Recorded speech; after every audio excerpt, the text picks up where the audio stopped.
Good morning, students. Myself Yunus Mehta, and today I'm going to teach you the second poem, Pencil. Now, see the title of the poem, Pencil, and it is written by our poet Jayant Parmar. It is also translated by Bedar Bhakt. Bedar Bhakt has translated this poem, and it is written by Jayant Parmar. Now, today I want to give you some introduction about the poem. Why the poet write this kind of poem, and what is he talk about the poem. So, in this poem, Pencil, the poet talk about his daughter. The poet give the introduction of his loveliest daughter and about her nature. When he talk about, he said that his daughter sharp her pencil with the sharpener and drew some kind of strange pictures. But what happened at the last, when at the end of the last of the poem, the instruction given by his class teacher, means his schoolmaster, and the schoolmaster gave her homework.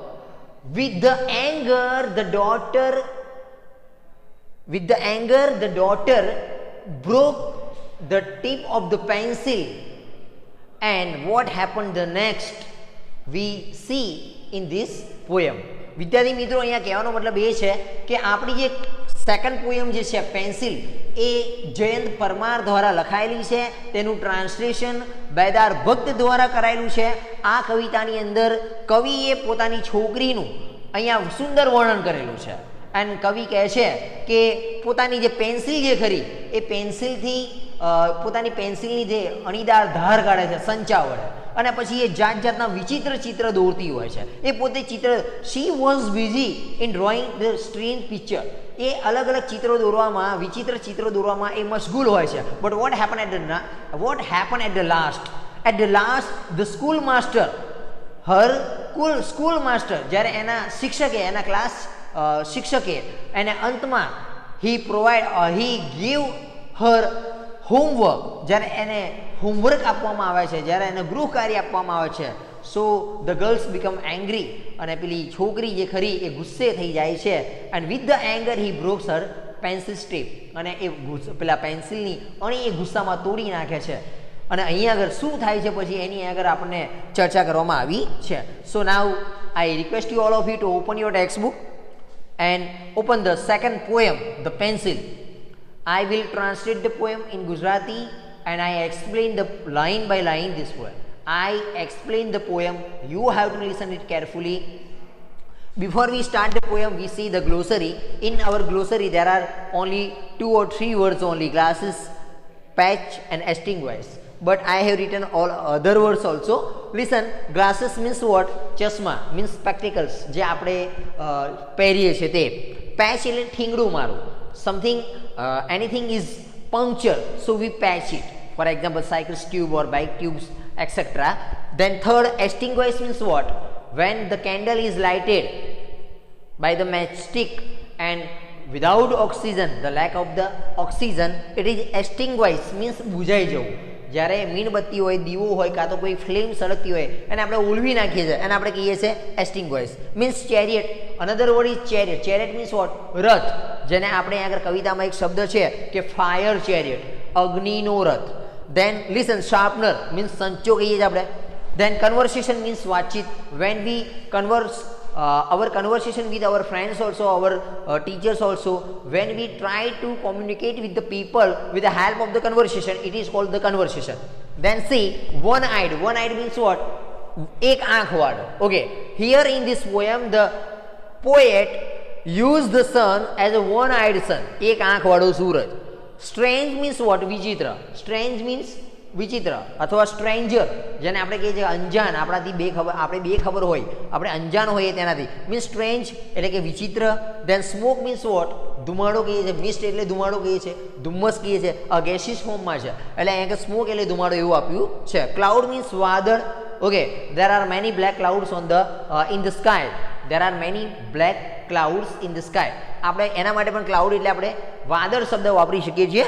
અહીંયા આગળ સ્કાયની અંદર ઘણા બધા આપણે જે વાદળ જોઈએ છે in the monsoon season also, in the summer or in the winter season also. And the week ago or not only the week ago means a few days ago we have seen many black clouds in the sky and we experience rains. Okay, તો આપણે શિયાળામાં પણ વરસાદનો અનુભવ કર્યો. આપણે એ ક્લાઉડની આપણે વાત કરીએ. એસ્કેસ્ટી મીન્સ વોટ? અત્યારે આનંદિત થઈ જવું. એસ્કેસ્ટી મીન્સ આનંદિત થઈ જવું. એનો મતલબ એ થશે એસ્કેસ્ટી એટલે કે આનંદિત થવું, આનંદમાં આવું કાં તો મજામાં આવું. Okay, now I explain the poem line by line. See your poem. My daughter, my daughter એટલે કે મારી દીકરી. માય ડોટર મારી દીકરી. લિટલ ડિયર ડોટર નાની વહાલી દીકરી. My daughter little dear daughter. My daughter little dear daughter એટલે કે મારી દીકરી, મારી વહાલી દીકરી. Lights a pencil with a sharpener. Lights a pencil with a sharpener કે એની પેન્સિલને પ્રગટાવે છે પેલા સંચા વડે. એટલે કે પ્રગટાવવું એટલે કે ધાર કાઢે છે. એની પેન્સિલની ધાર કાઢે છે પેલા સંચા વડે. The sky of the white paper પેલા શ્વેત કાગળના આકાશ પર. The sky of the white paper. હવે અહીંયા આગળ આકાશ શાનું છે? તો કે આકાશ એ વ્હાઇટ પેપરનું છે. તો કે છે પેલા શ્વેત કાગળના આકાશ પર. Begins to be fill with light અને પ્રકાશથી એને પ્રજ્વલિત કરે છે, પ્રકાશથી એને ઝળહળતું કરે છે. એટલે આગળ જે સફેદ કાગળનું આકાશ છે તેની અંદર એ પ્રકાશ ભરે છે. The black bird flying away with the tree અને પેલું વૃક્ષ સાથે ઉડી જતું કાળું પક્ષી. અને કહે છે કવિ આગળ કહે છે the poet said that the black bird પેલું કાળું પક્ષી flying away with the tree અને વૃક્ષની સાથે ઉડી જાય છે. પેલું વૃક્ષની સાથે ઉડી જતું કાળું પક્ષી. Glasses on the eyes of the peacock અને કહે છે પેલા મોરની, અને કહે છે પેલા મોરની આંખો પર ચશ્મા. Glasses on the eyes of the peacock એટલે કહે છે કે પેલા મોરની આંખો પર ચશ્મા. The fire chariot flying in the air. અહીંયા આગળ કહે છે કે the fire chariot flying in the air અને પેલો હવામાં ઉડતો અગ્નિરથ. જે અગ્નિરથ છે, ચેરિયટ એટલે રથ કહીએ છીએ આપણે, પણ અગ્નિરથ સળગતો રથ એ હવામાં ઉડી રહ્યો છે. અસલમાં અહીંયા આગળ રોડ પર ચાલવાની વસ્તુને ઉડતી બતાવી છે અને ઉડતી વસ્તુને આગળ ચાલતી બતાવી છે. તરવાની વસ્તુને આગળ ઉડતી બતાવી છે. એટલે અહીંયા આગળ ધ્યાન આપજો. The fire chariot flying in the air અને પેલો અગ્નિરથ હવામાં ઉડી રહ્યો છે. The aeroplane walking on the road અને પેલું વિમાન રસ્તા પર ચાલે છે અને રસ્તા પર ચાલતું પેલું વિમાન. The lion having a conversation with a cow અરે ગાય સાથે પેલો વાતચીત કરતો પેલો સિંહ. અને કહે છે કે the lion having a conversation with the cow અને ગાય સાથે વાતચીત કરતો પેલો સિંહ.